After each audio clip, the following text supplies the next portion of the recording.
Next is lenses आणि यामध्ये first question आहे. Indicate the following terms related to spherical mirrors in figure 7.1. Pole, center of curvature, radius of curvature, principal focus. आता इथं figure 7.1 दिलेला आहे आणि last year आपण ऑलरेडी लर्न केलेला आहे. यामध्ये जसं की एवढा पोर्शन हा कशाचा आहे, मिररचा आहे. तर मिररच्या पोर्शनचा जो सेंटर असतो त्याला काय म्हणतो आपण, पोल, ज्याला आपण कशाने इंडिकेट करतो, पीने. त्यानंतर मिररचा जो आपण पोर्शन घेतो तर तो ज्या सेंटरचा पार्ट असेल है ना, ज्या स्पेरिकल पार्टचा मिरर हा पार्ट आहे तर त्या स्पेरिकल पार्टच्या सेंटरला काय म्हणतो आपण, सेंटर ऑफ कर्वेचर. आणि सेंटर ऑफ कर्वेचर आणि पोल या दोघांमधल्या जे डिस्टन्स आहे याला म्हणतो आपण रेडियस ऑफ कर्वेचर, जे आपण कशानं शो करतो, आरनं. जसं की इथं पण आर आहे. आणि जे प्रिन्सिपल फोकस आहेत, तर प्रिन्सिपल फोकस एक असा पॉईंट आहे की ॲक्च्युअल जेव्हा लाईट रेज असतात है ना, तर त्या ज्या पॉईंटला एका बिंदूमध्ये येतात, बरोबर.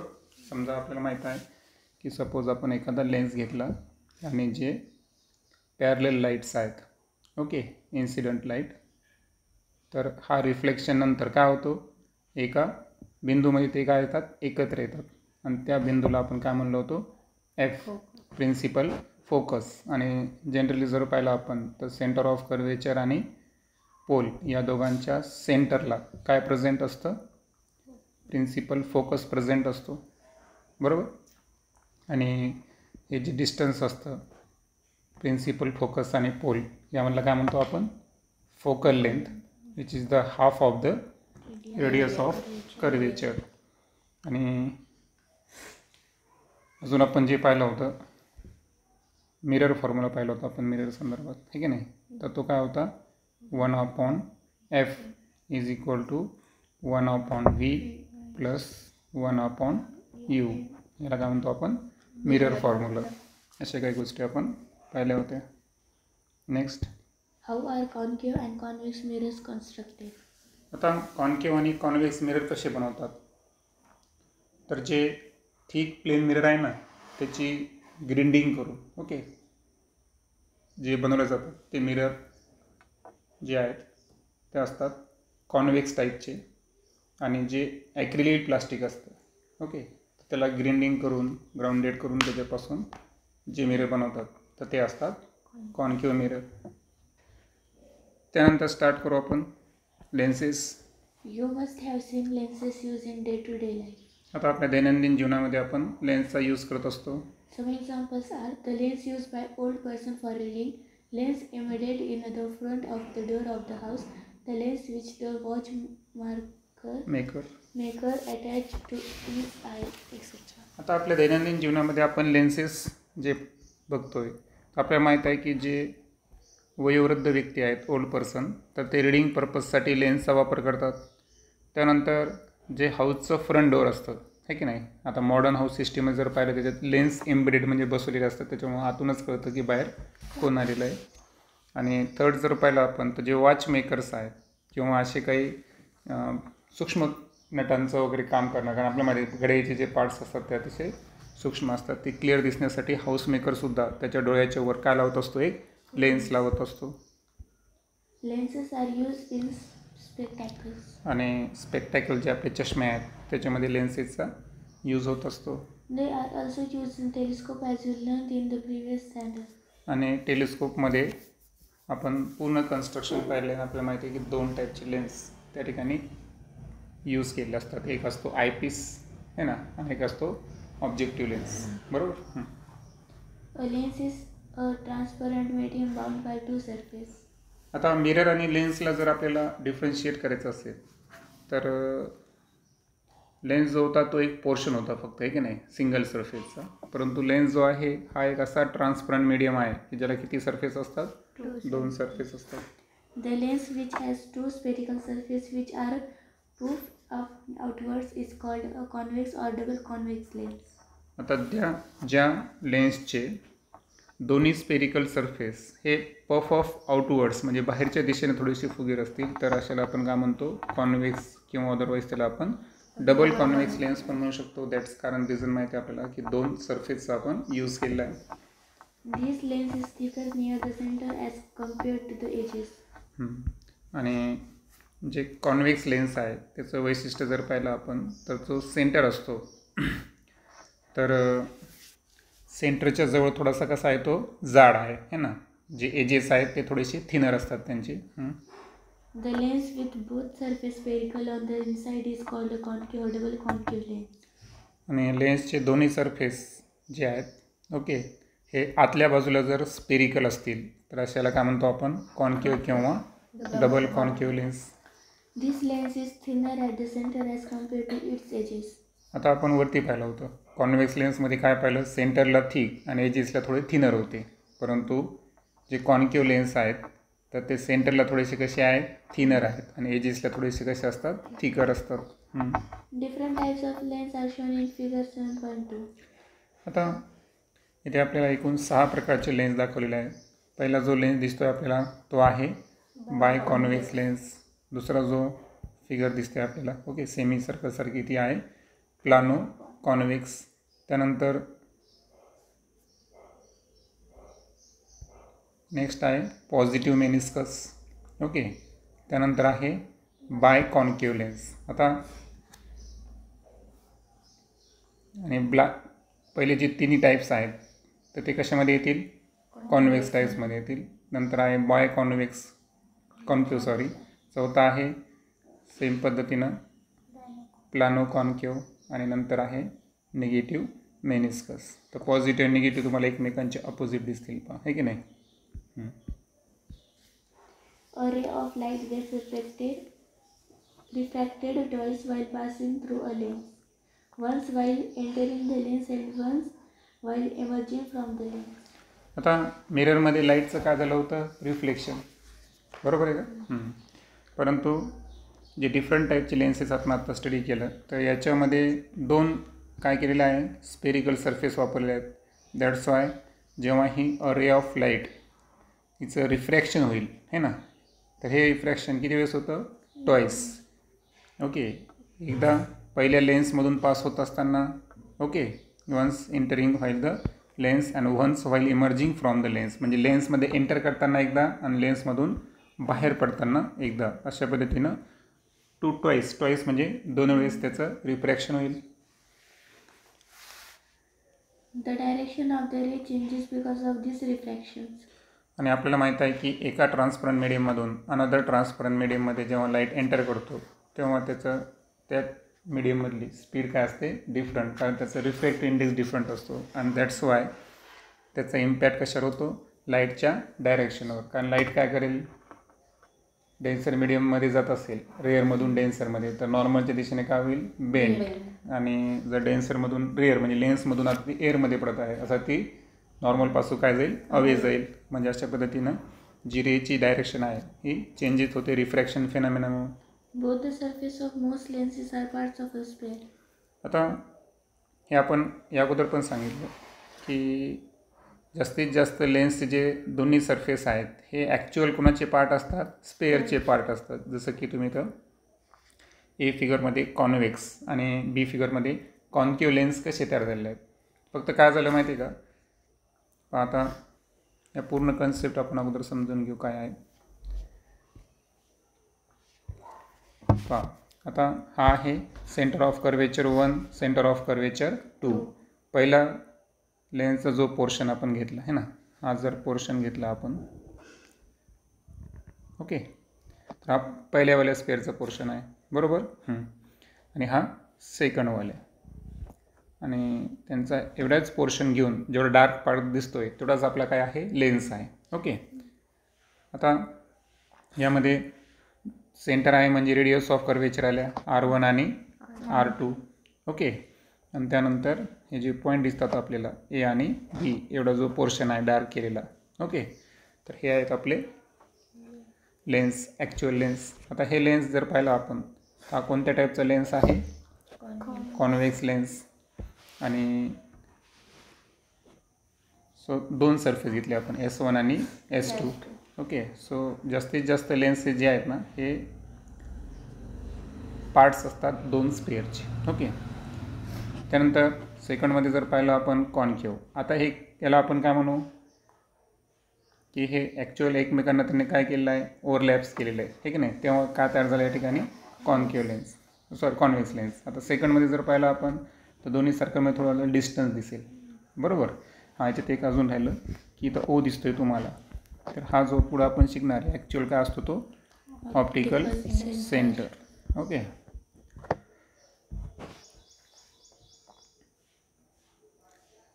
त्यानंतर सेकंड फिगरबद्दल बोललो होतो आपण. आता सेकंड फिगरमध्ये सुद्धा 2 सरफेस आहे S1 S2. प्रत्येकाचं centre of curvature C1 C2. त्यांचं पर्टिक्युलर बाउंड्रीपर्यंतचं डिस्टन्स हे काय असणार, R1 R2 radius of curvature. आता इथं जर पाहिलं आपण इथं थोडंसं पोर्शन AB टाईपचा होता, पण इथं कसं आहे ABCD. ऑलरेडी सांगितलं कॉन्व्हेक्समध्ये ते सेंटर जवळ थिक होता आणि एजेस जवळ कसा होता, थिनर होता. पण कॉन्केव लेन्स जर पाहिलं आपण सेंटर जवळ कसं आहे, थिनर, आणि थोडंसं एजेस जवळ कसं आहे, थिक आहे. That's why it is a concave lens. Okay, The cross section of convex and concave lens are shown in parts A and B of figure 7.3. ठीक आहे, पाहिलं आपण. The surface marked as 1 is part of sphere S1 while the surface 2 is part of sphere S2. आणि मग आपण part जर पाहिला आपण तर पहा पहिल्या फिगरमध्ये काय झालं होतं बरं की राईट साईडचा जो पार्ट आहे तो स्पेअर 1चा पार्ट आहे, है नाही. आणि इथं लेफ्ट साईडचा जो पार्ट आहे तो स्पेअर 2चा आहे. परंतु याच्यामध्ये उलट आहे, म्हणजे ज्या साईडला आहे तोच पोर्शन घ्यायचा आपलं सर्क्युमफरन्ससारखं, आहे की नाही. सर याच्यामध्ये जर पाहिलं आपण 1 नंबरचा पार्ट हा कोणाचा आहे, स्पेअर 1चाच आहे, आणि 2 नंबरचा पार्ट हा स्पेअर 2चाच आहे. त्यानंतर आहे काही कन्सेप्ट त्याच्याशी रिलेटेड. पहिला आहे centre of curvature. The center of space whose parts from surface of the lens are called center of curvature of the lens. आता आपल्याला काय करायचं, अशा स्पेअरचे सेंटर जे की कशाचा पार्ट आहे, म्हणजे लेन्सचा काय तयार करलं ते सरफेस तयार करे ना. तर लेन्सचा पृष्ठभाग तयार करणारा जो स्पेअरचा पार्ट ज्या स्पेअरपासून बनलेला आहे त्या स्पेअरच्या जॉमेट्रिक सेंटरला आपण काय म्हणायचं, centre of curvature of the lens. A lens with both surface spherical has two center of curvature C1 and C2. आता वरती एक पॉईंट पाहिला आपण की जास्तीत जास्त जे लेन्सेसचे सरफेस आहेत हे कशाचे पार्ट असतात, स्पेअरचे असतात. म्हणजे याचा आता 100% नसतात. आता लेन्सचे जर दोन्ही सरफेस स्पेरिकल असतील तरच त्याला सेंटर ऑफ कर्वेचर किती असतील, 2. त्याला आपण का नाव देणार, C1 आणि C2. Radius of curvature. The radii R1 and R2 of the spheres whose parts from surface of the lens are called the radii of curvature of the lens. आता रेडियसचं plural form काय आहे, रेडियाय. आता रेडियाय किती दिले आपल्याला, R1 आणि R2. पहिल्या surface ज्याचं सेंटर ऑफ कर्वेचर C1 होता त्या सर्कलचं रेडियस ऑफ कर्वेचर किती असणार, R1, आणि C2चं किती असणार, R2. तर स्पेअरचे जे रेडिया आहेत की जे लेन्सेसच्या सरफेसचा काय आहे पार्ट असणारा स्पेअर घेतला आपण, आणि स्पेअर जर घेतला तर त्याच्या रेडिया जे आहेत त्यांना अनुक्रमे काय म्हणायचं, radii of curvature. Then principal axis. The imaginary line passing through both centers of curvature is called the principal axis of the lens. आता आपण या अगोदरच्या स्टँडर्डमध्ये पाहिलं होतं की किंवा वरती फिगर आहे आपल्याकडे. तर आपण काय केलं होतं की सेंटर ऑफ कर्वेचर आणि पोल या दोघं म्हणून जी इमॅजिनरी लाईन पास होते त्याला काय म्हणलं होतं, प्रिन्सिपल ॲक्सिस ऑफ कोणतं होतं ते, नाही मिररचं पाहिलं होतं ना आपण ते, हे ना, C आणि P मधून पास होणार. परंतु जेव्हा लेन्सच्या ऑप्टिकल सेंटरला आपण प्रिन्सिपल ॲक्सिसला डिफाईन करू तर अशा वेळेस एक अशी इमॅजिनरी लाईन जी कशामधून पास होणार, दोन्ही सेंटर ऑफ कर्वेचर म्हणजे C1 आणि C2 मधून जी पास होणार त्याला म्हणायचं लेन्सचा principal axis. Optical center. The point inside a lens on the principal axis through which light rays pass without changing their path is called the optical center of a lens. आता इथं तुम्हाला 2 figure दाखवले आहेत पहा. Okay, तर यावरून आपल्याला optical centre समजून घ्यायचं आहे. आता जनरली आपण जर पाहिलं तर आपल्याला माहीत आहे की आत्ताच आपण एक नियम पाहिला. लेन्स जो आहे तो किती सरफेसचा बनलेला आहे? 2 सरफेस. आणि लाईटचं रिफ्रॅक्शन किती वेळेस होतं? 2दा. एकदा एंटरिंग द लेन्स आणि एकदा इमर्जिंग द लेन्स, है ना, लेन्सच्या आतमध्ये जाताना आणि बाहेर पडताना. परंतु जसं आपण तिथे एक एक्सेप्शन पाहिलं होतं की नॉर्मलच्या दिशेने असणारे जे रेज आहेत त्या एका ट्रान्सपरंट मीडियममधून अनदर ट्रान्सपरंट मीडियममध्ये जात असताना त्यांना पाथ चेंज केला का? नाही. तिथं आपण पाहिलं होतं अँगल ऑफ इन्सिडन्स आणि रिफ्रॅक्शन काय होतं? दोन्ही 0 होतं. तशी केस इथं कोणासंदर्भात आहे? Optical centre. पहिल्या फिगरमध्ये ऑप्टिकल सेंटर कोणा दाखवला आहे? कॉन्व्हेक्स लेन्सचा, आणि दुसऱ्यामध्ये कॉन्केव्ह लेन्सचा. आता यामध्ये P1 Q1, P2 Q2 आणि P3 Q3. ओके, एक आहे प्रिन्सिपल ॲक्सिसच्या दिशेने, एक आहे अप्पर टू डाऊन, दुसरे आहे down to upper. Same cases इथं पण आहेत. तर या कॉन्व्हेक्स असो किंवा कॉन्केव्ह असो, दोन्ही प्रकारच्या लेन्समधून जेव्हा ही लाईट रेस कुठून जात असताना ऑप्टिकल सेंटरमधून पास होत असताना त्यांनी लॉज ऑफ रिफ्रॅक्शनला फॉलो केला का? नाही. म्हणजे अशा वेळेस त्यांचं कोणतंही डिव्हिएशन झालं नाही, त्यांनी अँगल चेंज केला नाही. मग प्रश्न असा आहे की लेन्सच्या आत असा एक पॉईंट असतो प्रिन्सिपल ॲक्सिसवर की जिथं लाईट रे जे आहेत हे पास होत असताना त्यांचा जो पाथ आहे, मार्ग आहे, तो बदलतात का? नाही. So without changing their path, ज्या पॉईंटमधून लाईट रे पास होत असतील तर निश्चितच तो लेन्सचा काय असला पाहिजे? ऑप्टिकल सेंटर असला पाहिजे. This point is called as shown in figure 7.5a. F1 and F2 are the principal foci of the convex lens. हा पॉईंट चालला आपला in figure 7.4. In figure 7.4, rays P1, Q1, P2, Q2 passing through O are going along a straight line. Thus, O is the optical center of the lens. आता फिगरमध्ये जर पाहिलं आपण तर P1 Q1 आणि P2 Q2. आता इथं P3 Q3 कोण नाही घेतलं, कारण ॲक्च्युअल तो प्रिन्सिपल ॲक्सिसवर आहे, त्याच्यामुळे त्याचा इश्यू नाही. आता हे दोन्ही जे रेज आहेत तर ते स्वतःचं पाथ चेंज न करता, ओके, हे लाईट रेज स्ट्रेट ट्रॅव्हल करलेत. दॅट्स वाय जो ओ आहे हा ओ पॉईंट काय असला पाहिजे? लेन्सचा ऑप्टिकल सेंटर. त्यानंतर आहे principal focus F. When light rays parallel to the principal axis are indicated incident on a convex lens, they converge to a point on the principal axis. आता lens बदलला की principal फोकसचा पॉईंटसुद्धा बदलतो. आता आपण मला वाटतं मिररमध्ये पण पाहिलं होतं. मिररमध्ये कॉन्केव्ह मिरर आणि कॉन्व्हेक्स मिरर. तर कॉन्केव्ह मिररमध्ये प्रिन्सिपल फोकस होत होता प्रिन्सिपल ॲक्सिसच्या लेफ्ट हँड साईडला, त्याच्यामध्ये तो फोकल लेंथ काय घेतली होती आपण? निगेटिव्ह, लेफ्ट साईडला असल्यामुळं, कारण सर्व डिस्टन्स आपल्याला पोलपासून मेजर करायचे होते. आणि जेव्हा कॉन्व्हेक्स मिरर घेतला होता तेव्हा लाईट रे जे आहेत त्यांचं काय होतं? डायव्हर्जन्स होतं आणि ते मिररच्या राईट हँड साईडला एका पॉईंटला एकत्र येतात. म्हणजे तिथं प्रिन्सिपल ॲक्सिस पोलच्या राईट हँड साईडला काय होतं? प्रिन्सिपल फोकस होतं, म्हणून तिथं आपण फोकल लेंथ कशी घेतली होती? पॉझिटिव्ह घेतली होती, बरोबर. तर ते होतं मिरर संदर्भात. आता लेन्स संदर्भात पाहू. त्यामध्ये अगोदर कोणाबद्दल बोलू आपण? कॉन्व्हेक्स लेन्सचा जो प्रिन्सिपल फोकस आहे त्याबद्दल बोलू. आता लाईट रेस जे पॅरल असतात प्रिन्सिपल ॲक्सिसला, हे जेव्हा कॉन्व्हेक्स लेन्सवर दाखवलेलं आहे फिगरमध्ये, तर हे इन्सिडेंट झाल्यानंतर तर माहीत तुम्हाला की लेन्स असल्यामुळे तर काय होणार याचं? रिफ्रॅक्शन. आता आफ्टर रिफ्रॅक्शन जर पाहिलं आपण तर हे F2 या पॉईंटला एकत्र आले, बरोबर आहे का? मग आता प्रश्न असा आहे की हा जो होता हा काय होता? आपला ऑप्टिकल सेंटर. आणि हा झाला प्रिन्सिपल फोकस, जो की कॉन्व्हेक्स लेन्सच्या संदर्भात कुठं आहे? ऑप्टिकल सेंटरच्या राईट हँड साईडला. कारण आपल्याला माहिती आहे की as per criteria, okay, Cartesian sign convention आहे ना आपल्याला. कार्टेशियन साइन कन्व्हेन्शननुसार आपण ऑब्जेक्ट कुठं प्लेस करतो? कोणत्या? लेन्सच्या लेफ्ट हँड साईडला, बरोबर आहे का? म्हणून इथं जे प्रिन्सिपल फोकस आहे ना, हा जो तयार होणार आहे तो कुठं तयार होणार? राईट हँड साईडला. आणि हे पण माहिती की O आणि F2 यामधलं डिस्टन्स हे काय असणार, फोकल लेंथ F असणार.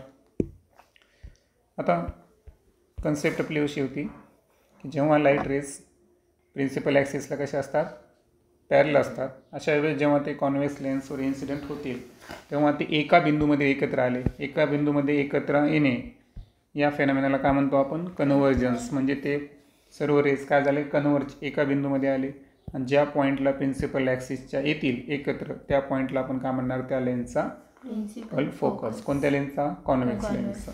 As shown in figure 7.5a, F1 and F2 are the principal foci of this convex lens. आता कॉन्व्हेक्स लेन्सला दोन काय आहे, स्पेअर्सचा बनले ना तो, दॅट्स वाय त्याच्या प्रिन्सिपल फोकस नाही, तर त्याचं प्लुरल फॉर्म काय असेल, प्रिन्सिपल फोकाय. दोन असतील, F1 आणि F2. आता मला सांगा, कार्टेशियन साइन कन्व्हेन्शननुसार जर गेलो आपण तर फोकल लेंथ कॉन्व्हेक्स लेन्सची कशी येईल बरं, पॉझिटिव्ह. पण ऑप्टिकल सेंटरच्या राईट हँड साईडला आहे ना.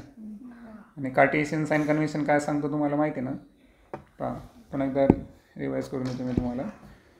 का पुढं असेलच समजा ही जे राईट हँड साईडचे डिस्टन्स आहे तुमच्या ॲक्सिसनुसार आहे ना, जे कॉर्डिनेट जॉमेट्री आहे, राईट हँड साईडचे डिस्टन्स कसे घेणार, पॉझिटिव्ह. अबो डिस्टन्ससुद्धा कसे घेणार, पॉझिटिव्ह आहे ना. ऑप्टिकल सेंटरच्या लेफ्ट हँड साईडचे डिस्टन्स निगेटिव्ह आणि बिलो डिस्टन्ससुद्धा कसे घेणार तुम्ही, निगेटिव्ह. बरोबर. तर त्यानुसार जर आपण गेलो या ठिकाणी तर आपला डिस्टन्स कुठं मोजलो आपण, ऑप्टिकल सेंटरच्या राईट हँड साईडला, पण प्रिन्सिपल ॲक्सिसच्या वर आहे ना. प्रिन्सिपल ॲक्सिसच्या वर डिस्टन्स मोजायलो म्हणून हे डिस्टन्स कसं असणार, पॉझिटिव्ह. म्हणून फोकल लेंथ जी आहे कॉन्व्हेक्स लेन्स ही ऑलवेज कशी असते, पॉझिटिव्ह असते. आणि त्या लेन्सला दुसरं नाव काय आहे, कन्व्हर्जिंग लेन्स, कारण तो पॅरलल लाईटला काय करला, एका पॉईंटमध्ये एकत्र आणतो. Light rays parallel to the principal axis falling on a convex lens come together at its get focused at a point on the principal axis. So this type of lens is called a converging lens. आता तुम्हाला असा question आला की why convex lens are called as the converging lens. तर लक्षात ठेवायचं की जेव्हा ही लाईट रेज जे प्रिन्सिपल ॲक्सिसला कसे होते, पॅरलल होते, हे जेव्हा कॉन्व्हेक्स लेन्सवर फॉल होतात तर फॉलिंग झाल्यानंतर तिथं त्यांचं काय होतं, दोनदा refraction. First entering the lens, second emerging from the lens. आणि आफ्टर रिफ्रॅक्शन ते प्रिन्सिपल ॲक्सिस जे आहे तर प्रिन्सिपल ॲक्सिसवर एका पॉईंटवर ते काय होतात, फोकस होतात. तो पॉईंट कोणता असतो, प्रिन्सिपल फोकस. आणि एकाच पॉईंटला एकत्र असल्यामुळं कॉन्व्हेक्स लेन्स जे आहेत तर त्यांना दुसरं नाव काय आहे, converging lens. Rays traveling parallel to the principal axis of a convex lens diverging after refraction in such a way that they appear to be coming out of a point on the principal axis. आता second फिगरमध्ये जर आपण बोलायला गेलो तर second फिगरमध्ये जर पाहिलं आपण तर हा आहे F1 आणि हा आहे F2.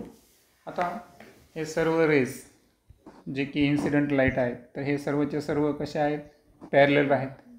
बरोबर आहे का. आता याने जेव्हा लेन्सवर ते स्ट्रिक झाले त्याच्यानंतर काय झालं माहिती आहे का, की सेम साईडलाच, कारण अपोजिट साईडला जर पाहिलं तर ते एकमेकांपासून काय गेले, दूर गेले. म्हणजे त्यांचं रिफ्रॅक्शन झालं नाही बरं, त्यांचं तर मेजरली रिफ्रॅक्शनच झालेलं आहे. आणि रिफ्रॅक्शन होऊन ते काय झालेले आहेत, आता ठीक आहे ऑप्टिकल सेंटरमधून पास होत असेल तर त्याचं डेव्हिएशन होणार नाही, पण बाकीचे जे रेज आहेत त्यांचं काय झालं, डायव्हर्जन्स. काय झालं त्यांचं, डायव्हर्जन्स. हा फेनॉमेना आपण शिकलेला आहे. म्हणजे पॅरलल रेज जेव्हा इन्सिडेंट करतात कॉन्केव्ह लेन्सवर तेव्हा ते प्रिन्सिपल ॲक्सिसपासून अवे जाण्याचा प्रयत्न करायले, परंतु सेम साईडला जर पाहिलं आपण तर ते एका पॉईंटमध्ये एकत्र येतात. आणि तो पॉईंट कोणता होता, F1. आणि दॅट्स वाय अशा वेळेस जर आपण फोकल लेंथ मेजर करायचं असेल तर या दोघातलं डिस्टन्स काय असणार, फोकल लेंथ ते प्रिन्सिपल ॲक्सिस. आता ऑप्टिकल सेंटरच्या लेफ्ट हँड साईडला आहे प्रिन्सिपल ॲक्सिसवर. आणि कार्टेशियन साइन कन्व्हेन्शननुसार कॉन्केव्ह लेन्सची जी फोकल लेंथ असेल ती कशी येईल या ठिकाणी, निगेटिव्ह येईल. आता प्रश्न असा होता की जे रेस कसे ट्रॅव्हल करायले, पॅरलल है ना, पॅरलल आहेत कशाला, प्रिन्सिपल ॲक्सिसला. तर हे जेव्हा कॉन्व्हेक्स लेन्समधून पास होतात तेव्हा आफ्टर रिफ्रॅक्शन त्यांचं काय होतं, डायव्हर्जन्स होतं. आणि असं वाटतं की जसं काय coming out of point on the principal axis. आणि असं वाटतं की आता ह्या डायव्हर्जन्स लेन्सकडे जर पाहिलं तर असं वाटतं की सर्व बिंदू कुठून अराईज सर्व रेस कुठून अराईज झाले F1 हा असा एक लाईटचा सोर्स आहे, इथून सर्व किरणं निघले असं आपल्याला भासतंय, पण मुळात तसं आहे का नाही. ॲक्च्युअल तो जो पॉईंट आहे की जिथं आपल्याला एकत्र आल्यासारखं भासतं तोच कॉन्केव्ह लेन्सचा काय आहे प्रिन्सिपल फोकस आहे. This point is called the principal focus of the concave lens. आणि म्हणून म्हणलं की जिथं ते एकत्र येल्यासारखे वाटतात, ओके, त्या पॉईंटला आपण काय म्हणू principal focus of concave lens. As shown in figure 7.5b, F1 and F2 are the principal foci of the concave lens. आणि इथे F1 आणि F2 म्हणजे जसं सेंटर ऑफ कर्वेचर 2 असतात तसं प्रिन्सिपल फोकससुद्धा 2 असतात. फक्त फोकल लेन्स जी आहे ती कॉन्व्हेक्स लेन्स, अर्थातच कोणता lens diverging lens, sorry concave, पहिला वेळा जो पाहिला होता मग कॉन्व्हेक्स, तो कन्व्हर्जिंग लेन्स आहे, त्याची फोकल लेंथ कशी आली पॉझिटिव्ह. आणि सेकंड फिगर ज्याच्यामध्ये आपण कोणता लेन्स वापरला होता कॉन्केव्ह लेन्स, तर याच्यामध्ये फेनॉमेना कोणता झाला डायव्हर्जन्स, बरोबर. आणि दॅट्स वाय त्याची फोकल लेंथ ही कशी असणार या ठिकाणी negative. Light rays parallel to the principal axis falling on a concave lens go away from one another, diverge after refraction. So this type of lens is called a divergent lens.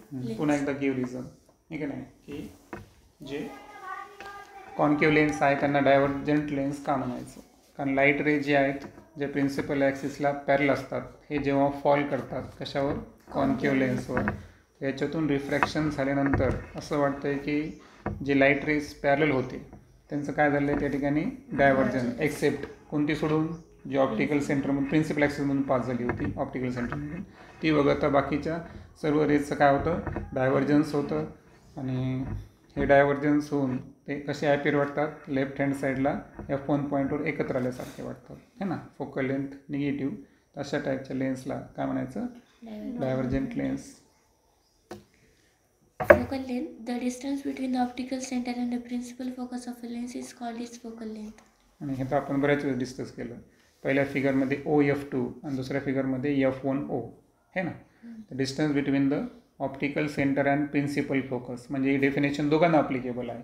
फक्त प्रश्न काय आहे की इथं जो principal focus आहे तो optical सेंटरच्या राईट हँड साईडला असल्यामुळं कॉन्व्हेक्स लेन्सची फोकल लेंथ कशी आली पॉझिटिव्ह, आणि कॉन्केव्ह लेन्समध्ये डायव्हर्जन्स नंतर जिथं आपल्याला एकत्र आल्यासारखे वाटतात F1 हा प्रिन्सिपल फोकस ऑप्टिकल सेंटरच्या लेफ्ट हँड साईडला प्रिन्सिपल ॲक्सिसवर आहे, आणि त्यामुळे इथं कॉन्केव्ह लेन्ससाठी फोकल लेंथ कशी आली निगेटिव्ह. अदरवाईज फोकल लेंथ सोपी व्याख्या आहे, ऑप्टिकल सेंटर आणि प्रिन्सिपल फोकस याच्यामधलं अंतर, आणि हे अंतर रेडियस ऑफ कर्वेचरच्या ऑलमोस्ट काय असतं हाफ असतं, ओके, हाफ का डबल सेंटर ऑफ कर्वेचरच्या हाफ, ओके राईट. नेक्स्ट व्हिडिओमध्ये आपण एक मेथड आहे आणि त्यावरून आपल्याला रे डायग्राम आणि इमेज फॉर्मेशन जे आहे ते डिटेलमध्ये आपण डिस्कस करू.